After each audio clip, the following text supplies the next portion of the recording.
ভালোবাসা পাওয়ার ভাগ্য সবার থাকে না, হয়তো আমার ভাগ্যেও নেই। তবে বেশি কষ্ট কি জানো, তোমাকে এতটাই বেশি ভালোবেসেছি যা তুমি আজও বুঝলে না।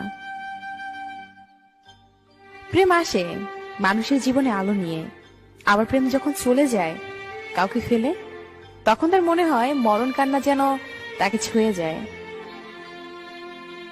পাহাড়ের উপর দাঁড়িয়ে আকাশকে যতটা কাছে মনে হয়, আকাশ ততটা কাছে নয়। ঠিক তেমনি কিছু মানুষকে যতটা আপন মনে হয়, আসলে সে কখনোই ততটা আপন হয় না। কাউকে ঠকিয়ে নিজেকে বড় ভেবো না, সময়ের ব্যবধানে তুমি একদিন ঠকে যাবে, যা তুমি বুঝতেও পারবে না। চোখের অশ্রুটাই বেঈমান, ঝরে পড়ে, তাও আবার অন্যের জন্য। নিজের অস্তিত্বটাই এখন বেঈমানি করে শুধুমাত্র তোর জন্য।